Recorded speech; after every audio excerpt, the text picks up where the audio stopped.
Okay, it's very tempting to see the 25th of January revolution here as a uniquely Egyptian event.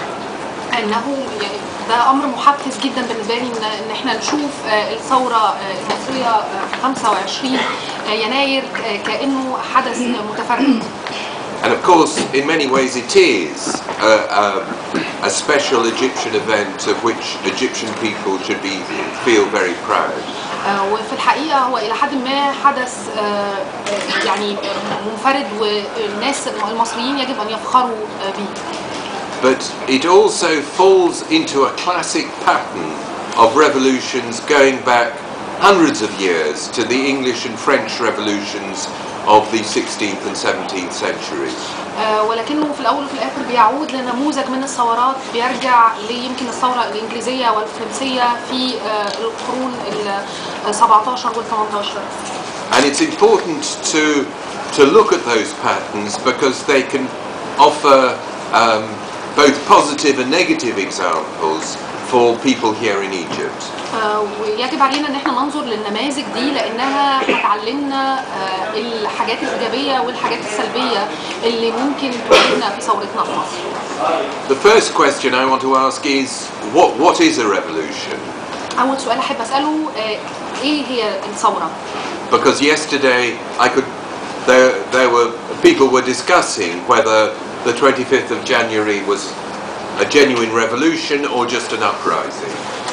لانه في ندوات امبارح في مجموعات من الناس كانت بتتناقش هل يا ترى انه 25 يناير تحرك 25 يناير هو ثوره حقيقيه ولا مجرد انتفاضه. The great Russian revolutionary Trotsky called a revolution the forcible entry of the masses into politics.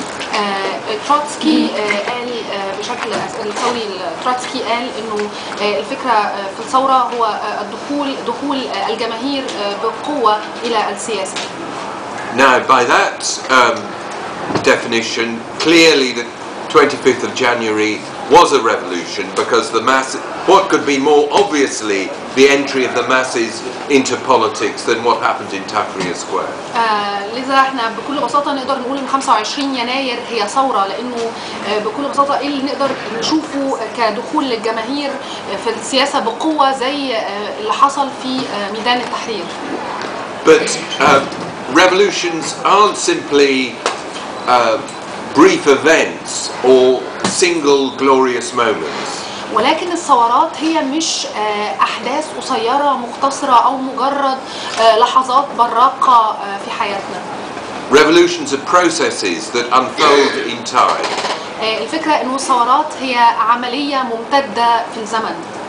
The Great Russian Revolution of 1917 was quite a brief revolution because it only took 8 months between February and October 1917. الفكرة إنه مثلا الثورة الروسية في 1917 كانت ثورة مداها قصير قوي لأنها مجرد أخذت 7 شهور من فبراير لغاية أكتوبر 1917. The Great French Revolution took 5 years. الثورة الفرنسية أخذت 5 سنين. The revolution in Iraq between 1958 and 1963 took 5 years. الثورة في العراق من 1985 ل 1963 أخذت 5 سنين. But revolutions aren't just processes that unfold in time, they go through different stages. الفكرة إنه الثورات مش بس أحداث ممتدة في الزمن، هي بتمر عبر مراحل مختلفة. And those stages represent pushes from the left by people who want the revolution to go further, and from the right from counter-revolutionaries who want to destroy the revolution. والمراحل دي بتبقى عبارة عن حالة أشبه بصراع أو ضغط من الناس اللي في اليسار أو يعني واقفين في اليسار بيحاولوا يضغطوا فكرة تكملة الثورة، وفي الناحية الثانية على اليمين الثورة المضادة اللي بتحاول ترجع الأوضاع إلى ما سبق. So the revolution moves forward and backwards in these different stages. لذا فإنه في خلال المراحل دي الثورة بتتحرك قدام وورا عبر المراحل. And and through going through those different stages, the masses can undergo a learning process. وفي خلال المراحل اللي بيمر بيها خلال المراحل دي الجماهير بتدخل في عملية تعليم من المراحل دي، بتتعلم المراحل دي. In that learning process, the masses can come to see that to solve their problems, it's not enough to get rid of a ruler that they hate, or even to change the political regime. They need to carry through a social revolution that changes the whole economic and social system. في خلال المراحل اللي بيمر بيها الناس وهي بتتعلم بيوصلوا لفكرة انه مش كفاية انه يغيروا الحاكم او حتى يغيروا النظام الحاكم، ولكن محتاجين اكتر لتحركات وطلبات اجتماعية، محتاجة يمكن ثورة تانية. But there are many possibilities in any revolutionary process. ولكن في هناك عدة احتمالات وإمكانيات في أي ثورة. And if the masses don't learn the lessons we're talking about and push through a deeper and deeper radicalization, then the forces of counter-revolution can win. ولذا لو الجماهير ما تعلمتش في المراحل دي وقعدت تضغط زيادة في اتجاه ان الثورة تستمر وانها تتجذر اكتر، في الناحية الثانية اللي هيفوز في الموضوع ده هي الثورة المضادة. But counter-revolution can take different forms. ولكن الثورة المضادة ممكن تاخد اشكال كتير. In Iraq in 1963, the Ba'ath seized power and with the help of the CIA carried out a massacre of the left and the workers movement.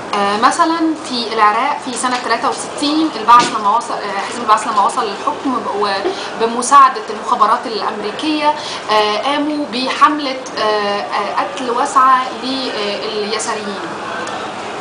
But in other situations you have the restoration of the status quo, but under a facade of some change having taken place, the appearance of change having taken place. وممكن كمان نشوف حالة من فكرة إنه بس بيبقى فيه شكل ما من التغيير اللي بيحدث، تغيير شكلي للنظام. Now, one very important, one common feature of revolutions is what's taking place in Egypt at the minute, which is the process of cleansing. In other words, the struggle by the masses to not just get rid of Mubarak at the top, but all the little Mubaraks in workplaces, in universities, wherever they may be. الملمح اللي ممكن نشوفه يعني واحد في الثورة المصرية هي فكرة التطهير أو تطهير النظام، إنه الناس مش بتتخلص بس من مبارك واحد ولكن من كل مبارك في كل مكان في مصر عامة، في العمل أو في الكلية. That happened, for example, in Portugal in 1974. ده حصل في البرتغال سنة 1974. There you had a left-wing military coup that overthrew a right-wing dictatorship that had held power for 40 years. إنه حصل انقلاب من مجموعة عسكرية ذات خلفية يسارية للإطاحة بديكتاتور يميني في الحكم. And in particular, once the fascist regime had been overthrown, you had a campaign to purge the secret police, which, like the state security here, had penetrated every corner of the society.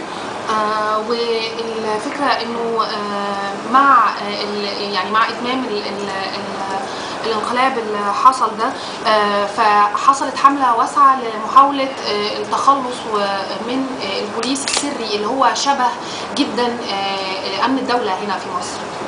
Now, that's happened also, for example, in East Germany. After the collapse of the Communist Party regime at the end of 1989, there was a tremendous movement to tear out the Stasi, which were the secret police that again had operated in every corner of East German society. احنا برضو ممكن نشوف ده في ألمانيا الشرقية سنة 89 انه حصل حالة من محاولات التخلص من الستازي اللي هو زي برضو أمن الدولة عندنا في مصر.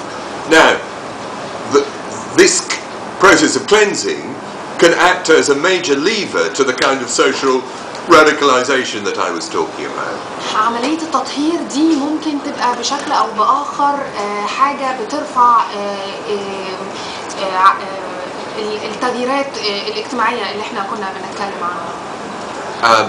This is what happened in Portugal. You got an increasing radicalization of workers' struggles combined with a political radicalization inside the army that meant that many rank and file soldiers became politicized and started, for example, taking part in street demonstrations alongside the workers.